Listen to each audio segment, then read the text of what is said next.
Hi, this is Roman. And Angel. And Nora, the editor. And you're listening to Cinema Strolls. The film podcast about forming an opinion and regretting it later. Or not. Or not.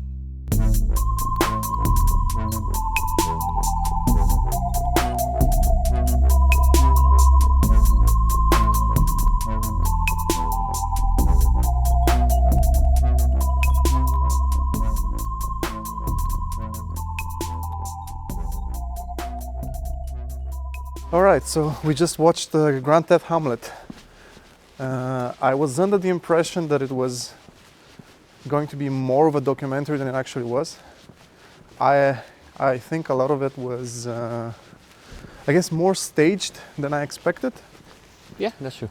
But it works. It's basically, I mean, for those who don't know, it's the story of two British actors who, during the pandemic, were sort of left jobless and looking for something to pour their creative energy into.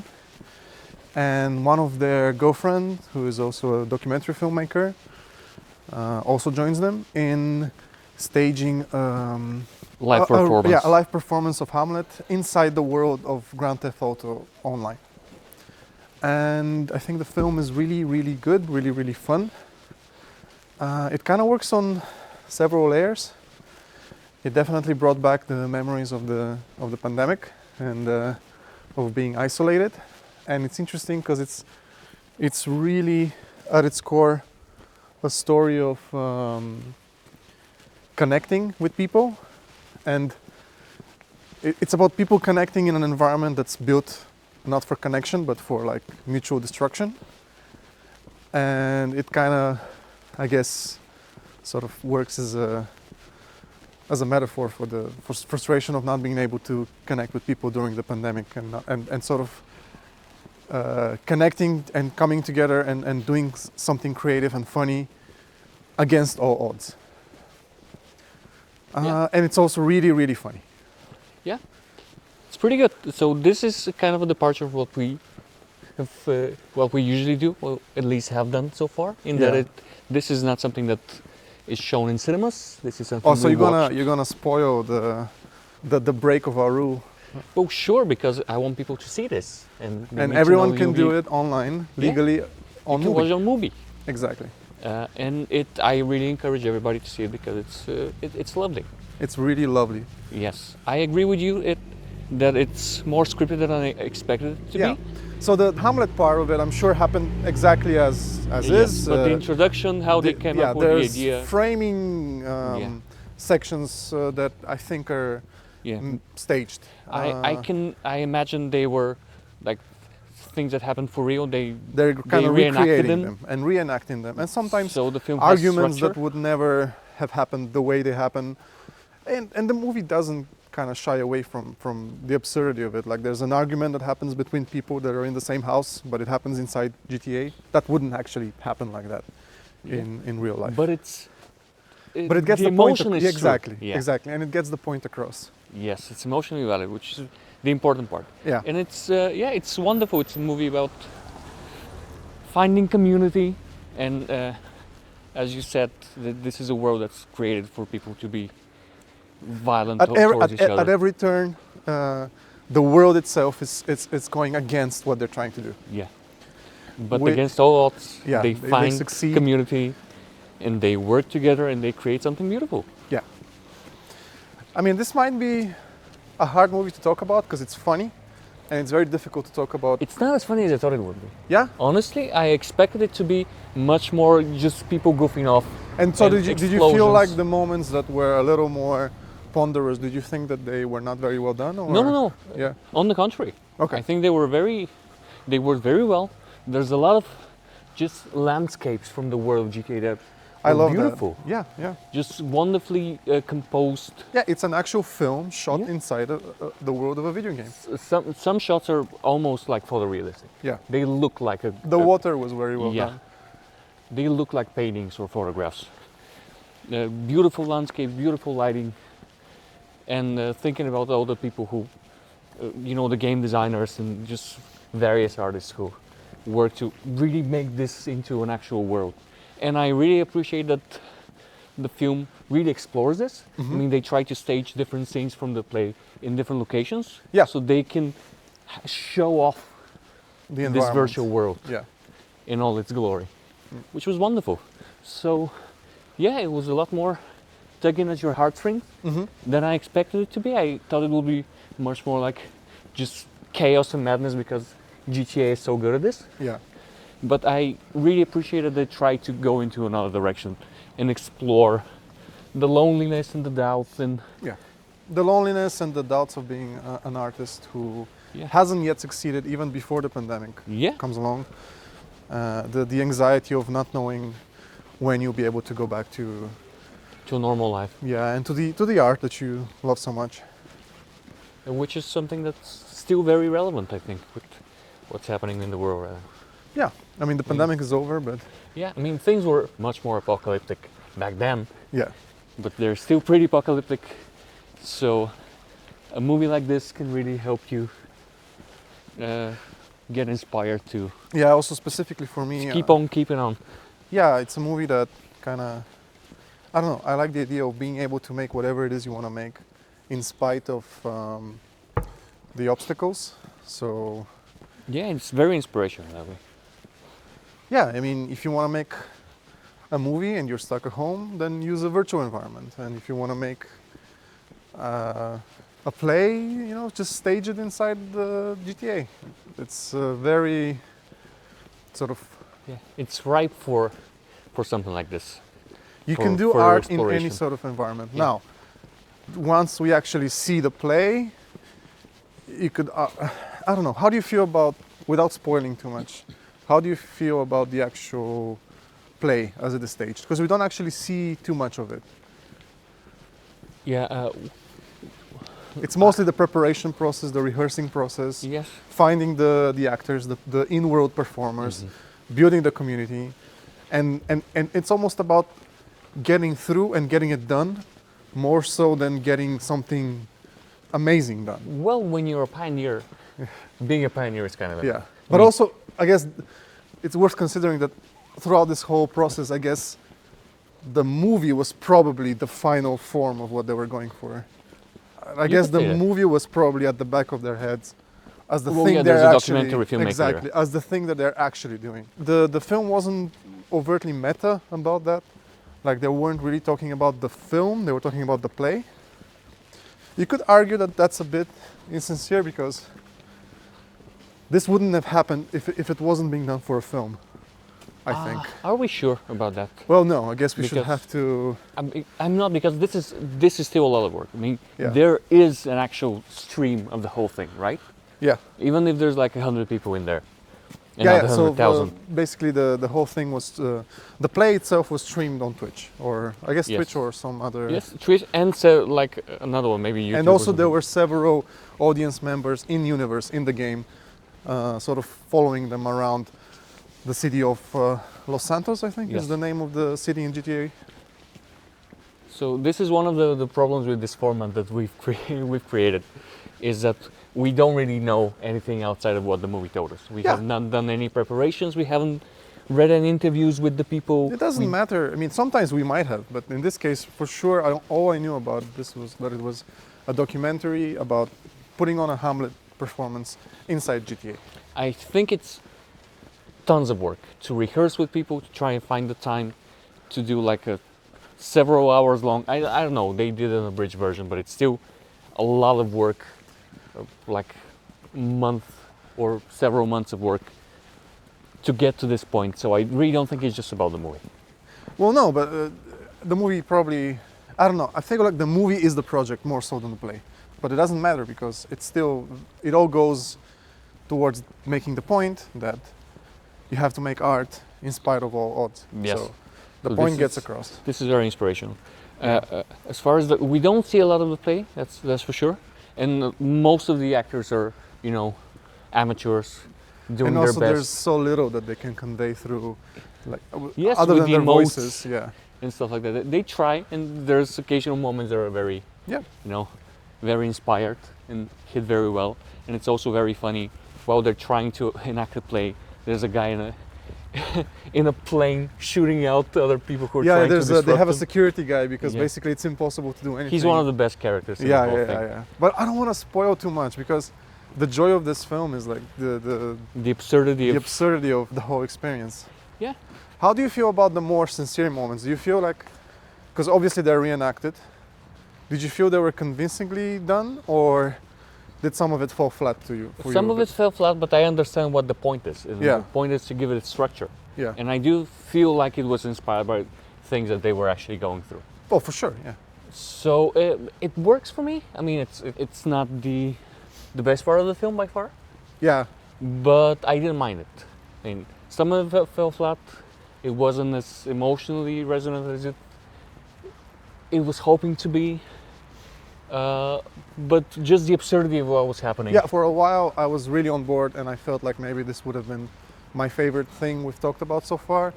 But at some point, I wouldn't say it lost me, but it went down for me a little bit.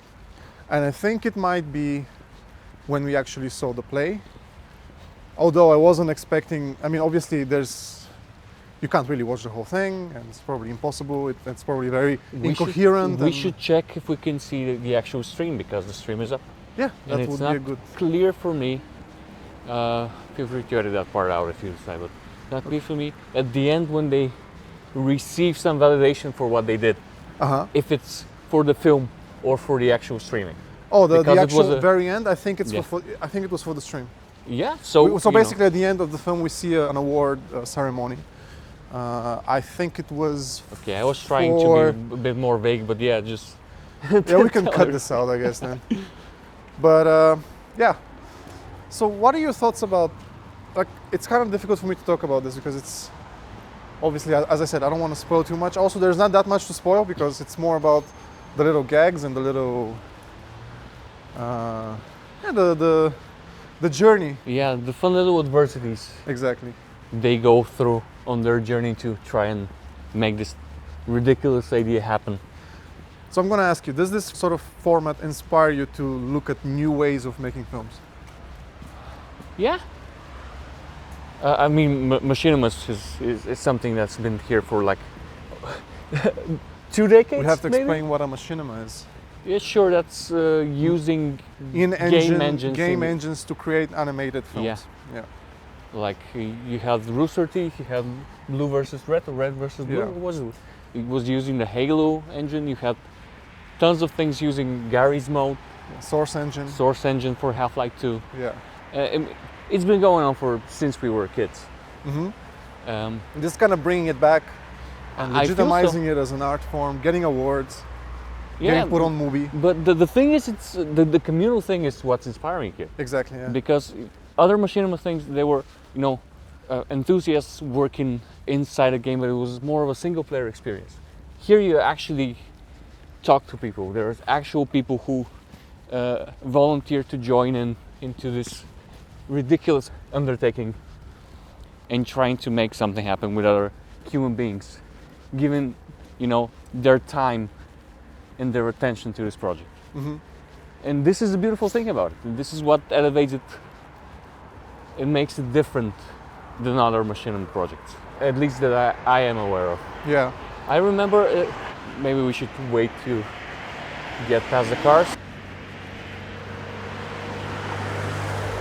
Against all odds, we're gonna make this podcast work. Yes, We'll goddamn it. overcome the adversity of. Yes, the Moving adversity of cars. creating an episode. The adversity of us walking around town talking about movies. So go ahead. A few years ago, we were at a film festival, a short film festival in Czechia. One of the films that was shown there was a short experimental documentary that was also machinima, also inside the world of GTA, but I think it might have been San Andreas or something, one of the older games. Okay. And it was kind of a documentary observation. Uh-huh. It was pretty much how the world and the NPCs were behaving when there was no player in the Okay. game.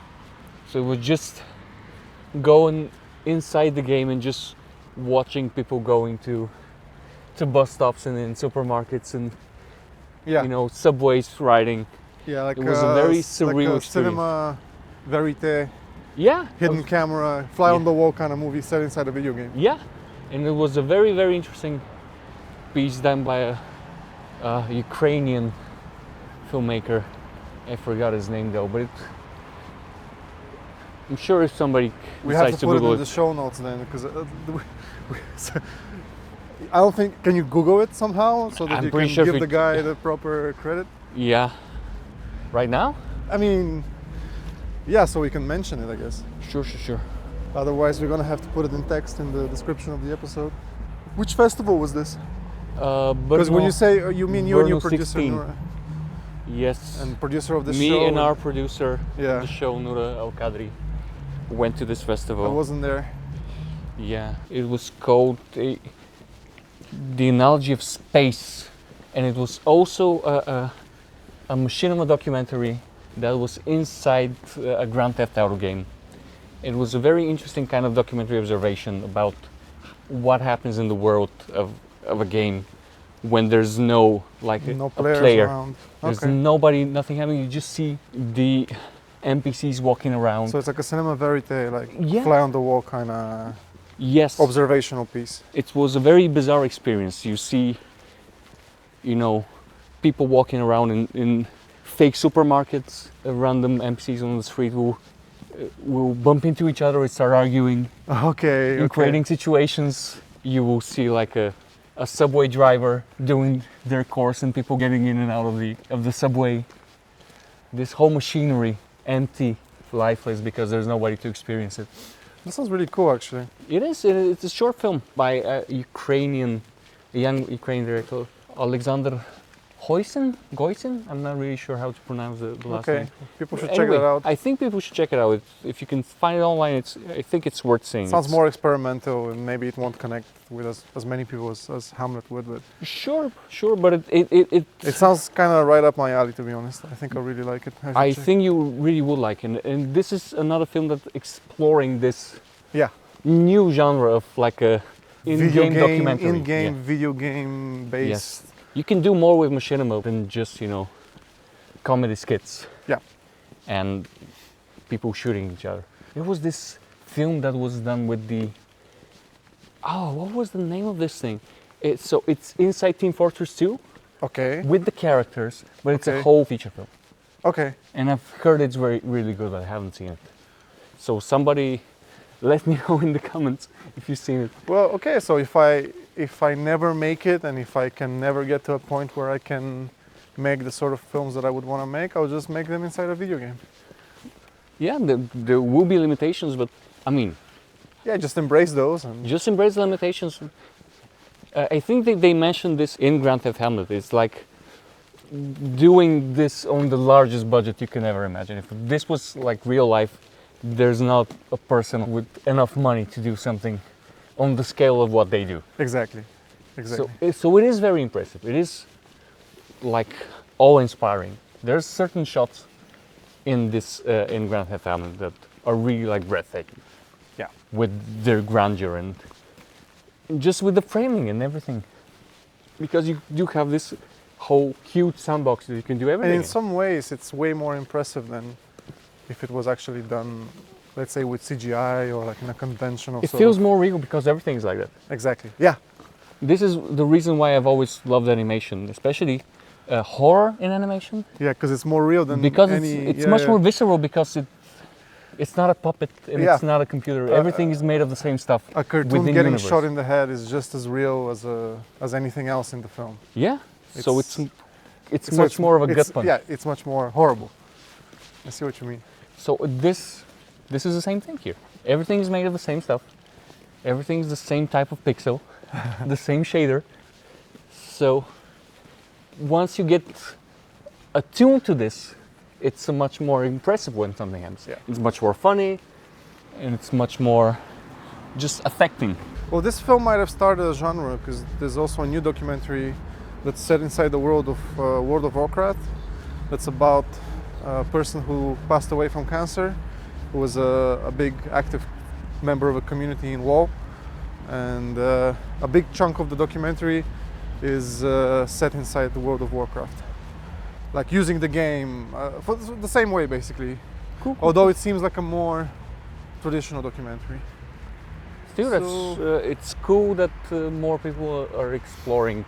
Yeah, games are a part of our everyday life. Yeah, especially Online, massively multiplayer massive, online. yeah, exactly. And it's a valid place to set a movie. So, yeah. I mean, I don't know.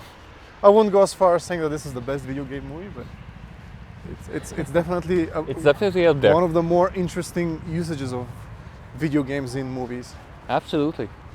And it's probably one of the better COVID movies as well. Yeah. Not that I've seen that many, but this one actually got across the experience Have you seen theater plays that were done during COVID? online. No, I have Yeah, not, with no. over Zoom, for example. No.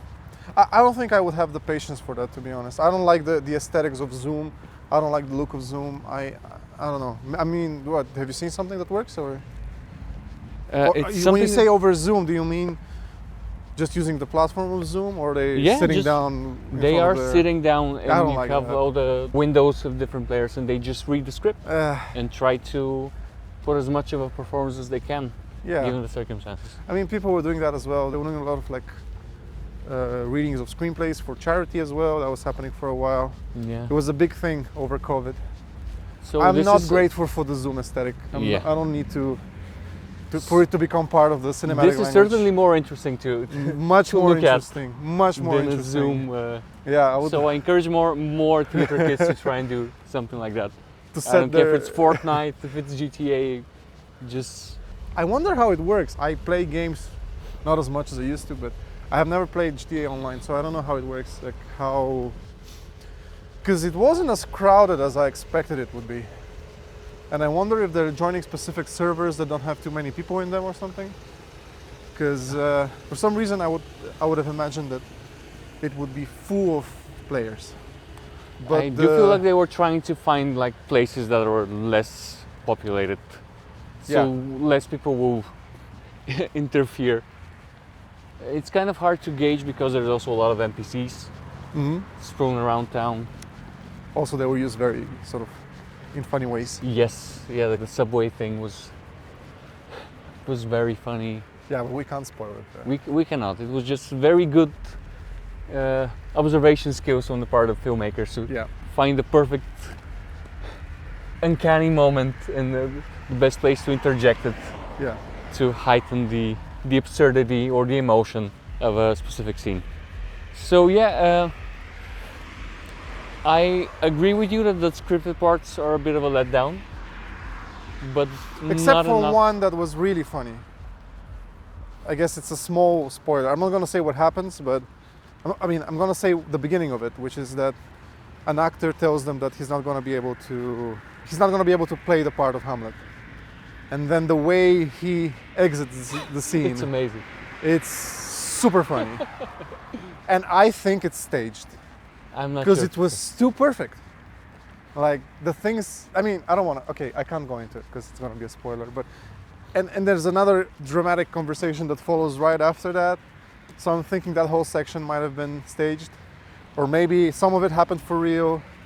I mean, when I say staged, they might just have like a vague idea of where they're going to start and where they're going to go, and then in between it might be improvisation, obviously. I'm not saying it's an actual script, like fully written script. Yeah. And also if they have certain things filmed and then at some point later on They go back and do can pickups. Yeah, I mean, they figure out the as you would connective do. tissue. Yeah, it's very inspiring for me because, as you know, I'm kind of prepping a documentary that kind of mixes fact and fiction. So, I mean, there's not much that I can steal from this film, but it's just inspiring to think about. It's inspiring for your project to a certain extent because it also kind of straddles the line between like absurdity and like heartfelt, Exactly. kind of tugging at your heartstrings. And what about, because I wanted to get into this subject, like, what about you in your own filmmaking? Like, what would you take out of something like this? Like, what inspiration does it give you? Or does it not necessarily? Are you not I wouldn't interested say in? necessarily it does, but I do admire the novelty and the audacity of trying to do something like that. Mhm.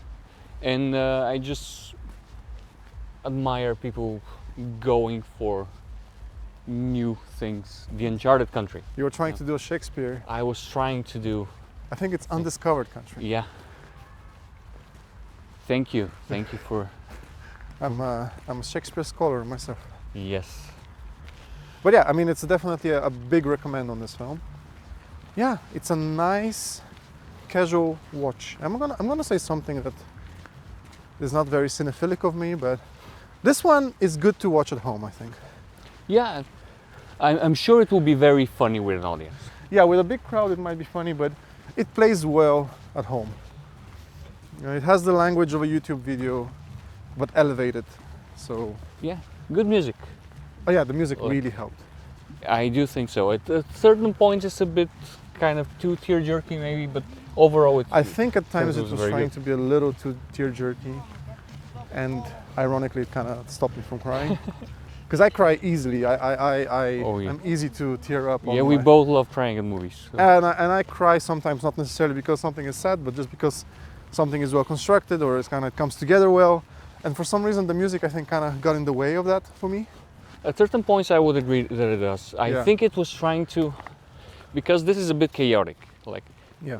because the characters move kind of spastically, and it's kind of hard to orient yourself, and the emotes. At certain points, you're not really sure what's happening. Uh-huh. So I think the music was trying to Guide you. keep it together, to make it more coherent. But at certain points, it's a bit overdone. I see what you mean. Yeah. But I understand what they were trying to do. At least I think that's what they're trying to do, and I appreciate it. Yeah. But certain points it gets a bit overboard, which it's fine. It's fine. This film is allowed to be as messy as it wants, I think. Yeah. Because it's about making something, even if it's not perfect. It's about It's about the saying, journey. fuck you to the bad circumstances Yes. and making something in spite of them. Pouring your heart into a project Yeah. to keep you sane and to give you a reason to go on. Yeah. In a very difficult moment. So this is very inspiring. As far as something I would try to emulate or something I would try to use in one of my own projects, I don't know if I would try to do something like that. Mm-hmm. I do think there is a lot more to explore in the format and trying to use video games specifically for documentaries. I think there's a lot of ground that can be covered, a lot of pioneering left to do. Oh yeah. So I just admire the time and effort it went into this. For sure. Yeah, definitely a big recommend. Let me just check something. And this is going to be a shorter episode, I think, because we don't know a lot about the people behind the scenes, so it's not going to turn into like a conversation about them like it did with Soderbergh. Mm-hmm. Yeah, And but we I also think, don't want to talk about like some of the set pieces because we don't want to spoil them for people. Just believe us when we say it's very, very fun. We can talk about the horrible like cinema experiences we've been having lately, which well, is this one of was the reasons. avoided this time around. Yeah, exactly. So one of the reasons we think this is a good film for watching at home is because going to the cinemas is kind of horrible now. At least where we are, which least is where we are. Bulgaria. And I don't recommend it to people anymore, unless it's some kind of very late screening or something, one of the art house theaters. Even though we had a horrible experience at a art house theater lately. Yeah, people are just loud, and I think people are not particularly respectful of the experience of going to a movie theater. I don't understand. If you're not interested in watching a movie, I don't see why you would ever go to a cinema to waste your time there. Unless, I guess I might be old man Roman here, but maybe younger people can sort of focus on a film and talk and focus on other things at the same time, and Maybe they can multitask. maybe they can multitask, but But that's the thing, we were at a festival, we were watching The Last Showgirl. I don't think there's going to be an episode about The Last Showgirl. no, because I didn't watch it. So Yeah, and you- also I don't think it deserves one. I mean, it's... well, we're gonna watch movies that we don't like though. So It's Sure. not about deserve. It's about whatever looks good. But I don't just think it's missed it. worth the conversation. okay, Dave Bautista was great. Pamela was good. Movie was a bit of a letdown. Anyway, Okay. but most of the audience there were like older people, 40s and up, to see this film, okay. and they were. Some of them were the biggest problem. Well, I don't get it. So then. it's like, not just it's not just the youngins. See, yeah, that makes no sense to me. I know it's confusing. Maybe I think like it's brain rot. I think like everybody's hooked to their phones. I and think they have people no are, attention yeah, span just people anymore. are addicted to social media and to just clicking on things. There's a lot of people looking at their phones, young and old, and a lot of. I guess it could be them not just Vibing with the film, I not guess. vibing with the film, so that they're talking amongst each other too. Yeah, but that's just disrespectful It of is disrespectful. the people around you. Except if everyone else is also No. talking, and you're the only quiet one, then And we had it's just a battle lost. You know, just that's it. It's over. Yeah. And this is not specific to our country. I think this is happening everywhere. Yeah, we're not the only people who are talking about it for sure. The two of us had the very frustrating experience watching the Black Bag. Yeah. When, But as we said in that episode, people were kind of won over by the film by the Yeah. end. which they were not at the So, last showgirl. Yeah. So basically, if your movie is amazing, then that's how you win an audience, I guess. I guess so, but I mean, it did cost us about 20 minutes until the. Yeah, I don't even remember the noisy first people 20 got it. minutes Yeah. of that film because of that. I mostly remember people being loud and Which us is very, trying to shush them. very demoralizing. As a person who, wants to see a film on the big screen and have As this a person who kind of wants to make communal films. experience. And as a person who wants to make films as well, for sure. Yeah. Well, I guess I'm okay if my film is on a platform. Yeah. So maybe we should occasionally go back and revisit some of the previous films that we've had time to talk about, and sort of reassess our original opinion of them. Sure. Do you think that's a good idea? Sure. As a separate episode, do you mean? No, or like, just as a segment. Whenever there's a more short episode like this one is gonna be. okay. So maybe do we do you have something in particular you want to talk about? Yeah, I just wanted to see if you had something else to say, or if if we can maybe summarize our thoughts on previous films. Because basically, so far we've done Nosferatu, we've done Mickey 17, and we've done Black Bag. Yes. And for sure, Black Bag was the best film, right? Yes, absolutely. It's funny that I had way more to say about Mickey 17, I feel, but just Black Bag is better done. Yes. Yeah. But overall, it's kind of funny that Nosferatu is the film we were kind of the most critical. Uh-huh. Because we started kind of Yeah. optimistic, and then you can hear us in real time kind of losing steam and kind of turning on the film. Mickey, it was not very well received, it seems. A lot of people did. Well, yeah, but that disliked doesn't it all. necessarily A ruin lot. my opinion of it. Yeah. I mean, it's the more time passes, the more I forget about the film. There was just too much film, I feel There was like. a lot of film. Yeah, it was kind of exhausting at points.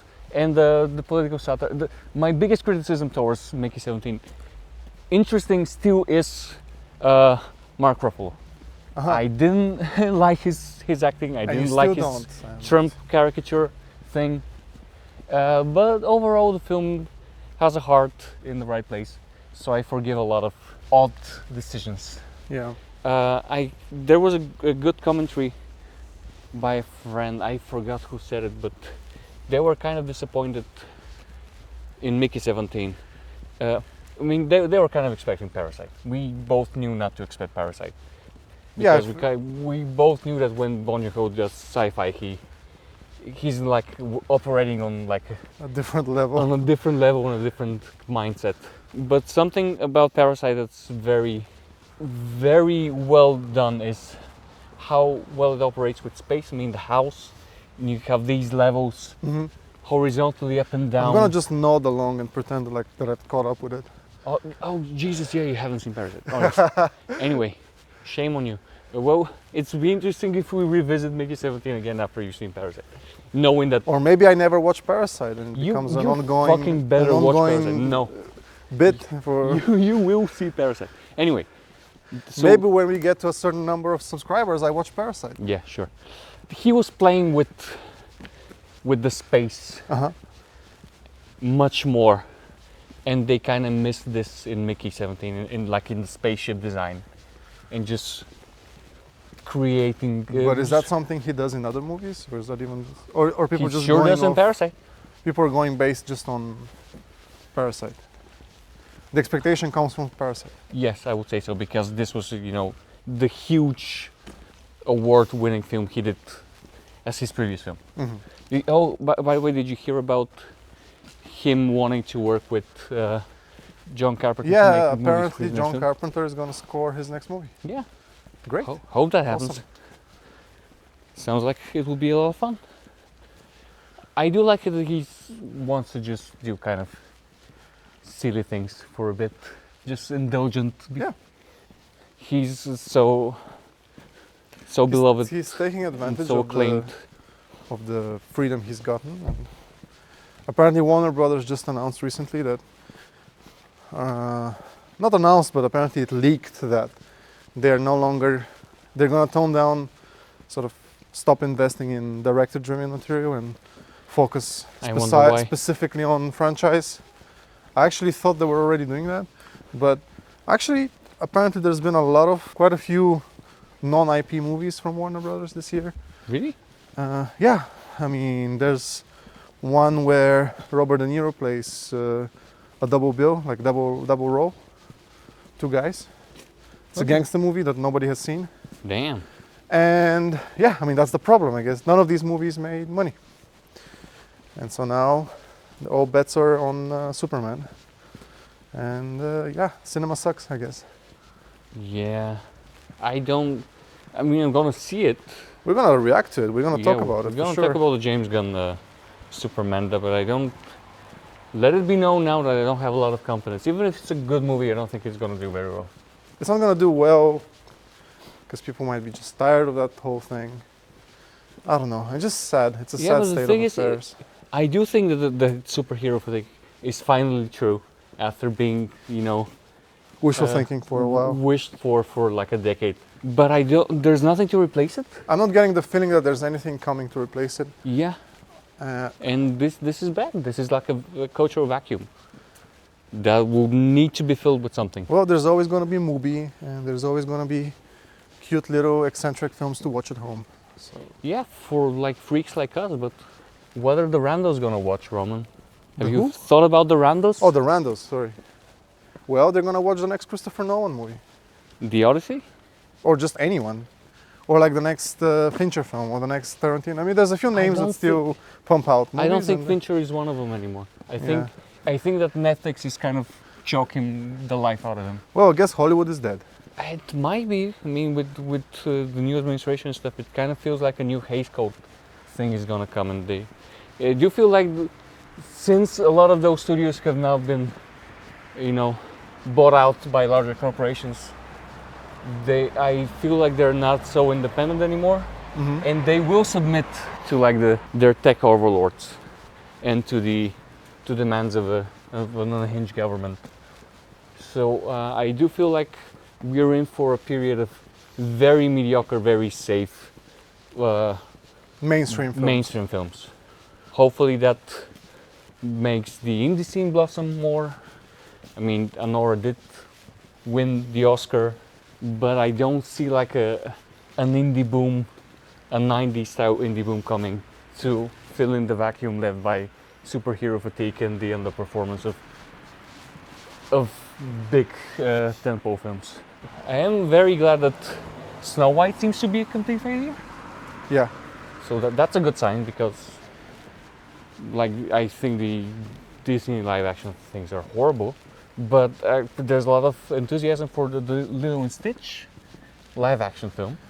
So that might be a surprise hit, and then this will embolden Disney to continue pumping out horrible looking trash. Yeah, it might be difficult for us going forward, because the whole idea behind this podcast is that we watch a movie in a theater and then we react to it right afterwards. But What happens if there's nothing to watch? In the theater, I mean. Well, we watch trash, but then we become grumpy old men yelling at cloud and lamenting an industry. I mean, we're lucky enough to be in a city with several art house cinemas, yeah. so there's always something to watch. But we might have to do a few more of, home reactions, Grand Theft Hamlet style, in the future, because not all the interesting stuff will be playing in our neck of the woods. But because the filmmaking industry seems is so bleak right now, that's another reason why I think talking about something like Grand Theft Hamlet is very timely, because it's exactly the time when you need something like that, something to inspire you, something to make you look. Yeah, and maybe we for are opportunity. being a little too pessimistic, because if you think about it, there have been other examples of little idiosyncratic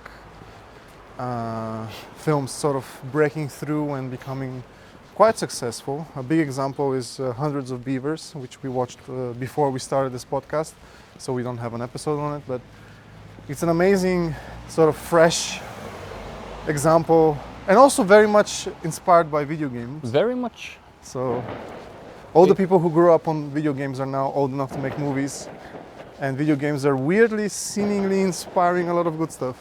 Yeah. But You also have stuff like Agro Drift, which is very. yeah, Agro Drift is like an old man trying to keep up with the kids. Although it's interesting. It's interesting. For this discussion, it's very inspired by Grand Theft Auto, actually. yeah, But yeah, by modern video game culture. cool little But- movies are happening. They're just not happening on a grand scale. But Yeah. maybe we don't need to watch movies on a grand scale. Maybe we can watch smaller things, and that's perfectly fine. It's perfectly fine with me. I'm just wondering about What happens to the industry itself? what happens to the industry itself. Well, the whole VFX industry is going to collapse as well at some point. Oh yeah, Even if they don't end up implementing AI into movies. I just They think will. The advent of image generation and AI is kind of taking away the wow factor from Hollywood blockbusters.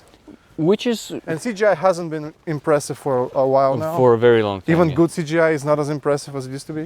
Yeah, I mean, I'm trying to see like the silver lining in everything. I mean, it's horrible that tons of people are gonna lose their jobs, and people who have dedicated years to hone a craft and a skill are gonna have their dreams kind of crushed beneath the boot of capitalism.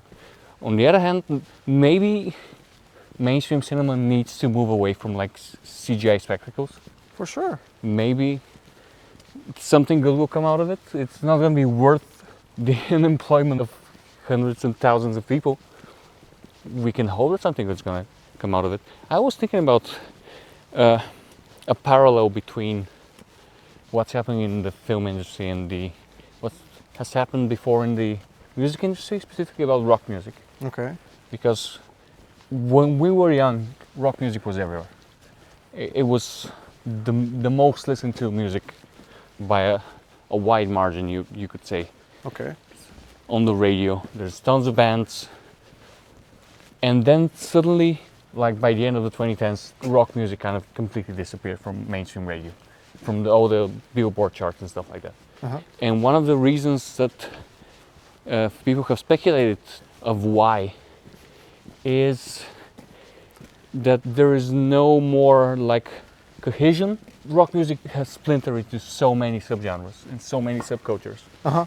That it used to be that, if you listen to Guns N' Roses, you would also like some Metallica songs or some Yeah. Slayer songs or even some, My Chemical Romance or whatever. There was kind of a generational thing when new bands will pop up, pick up the mantle, will do their new music, but old rockers will still listen to them. Younger people will be listening to older bands. But with the coming of, I don't want to blame the emos, of course, but with the whole scene kids and with the goths and the emos and stuff like, when this became more of an aesthetic than a subculture, I feel like things started splintering a lot. more. So then you don't have just rock music. You have like metalcore or new metal or, you know, whatever you want. And they wouldn't listen to the same things. So little they will fracture into their own little So you're saying that bubbles. this sort of fracturing is happening in films as well? This is happening to everything in our culture. And it makes it hard for something to rise up and become something Yeah, like a cultural phenomenon yeah. that everybody talks about, like a water cooler moment, when everybody is aware of this thing and they're talking about. Yeah, everything is niche now. Yeah, you have stuff like, you know, adolescence is something people are talking about. The new season of The new season of Severance. the new seasons of Severance is something people are talking about. White Lotus is kind of a thing, but it's still not as big as Back in the day. things would be back in the days, and they will go away a lot faster. I'm saying this because even if there's a small indie that could break through, kind of like Nora did, it wouldn't. I don't think there's the infrastructure to push it into the limelight like there was like in a the decade ago. 90s, yeah. Not even the 90s, like up to the 2010s. I think things have rapidly degenerated to the last like 10 to 15 years. Yeah.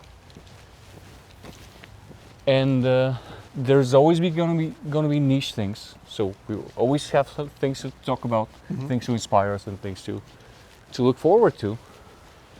But you need tentpole moments. You need the big things that captures the imagination of a larger audience in order to keep the industry and the art form going. And this is getting harder and harder. So sorry I'm being so nihilistic again. And once again, this is a good time to talk about something like Grand Theft Hamlet, because a movie like this gives you hope that you can connect to people and create art and create something that's memorable and worthwhile. But we need to figure out something new to take the place of the crumbling industry around us. So if you have any ideas, please write us, leave a comment. Let's figure out what the next Movies thing is based going to on be. serials. I mean, that's the thing, everything is IP. And Yeah. maybe that bubble is gonna bust finally. Actually, I was watching Judex. Have you heard of Judex? It's a French film No. from the 70s, from the 60s, I'm sorry, Okay. by the director of Eyes Without a Face. Okay. And it's based on a character from like kind of Penny Dreadful stuff from the early 1900s. It's one of the inspirations. That's funny because Judex is kind of a vigilante, Okay. and he was the inspiration even visually for The Shadow. Okay. And of course, The Shadow, the Pope hero, The Shadow, was one of the inspirations for Batman. Okay.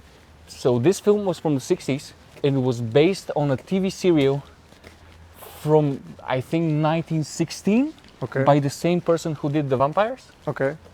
You know, The French one, yeah. The French one who was the inspiration for Irma Vep.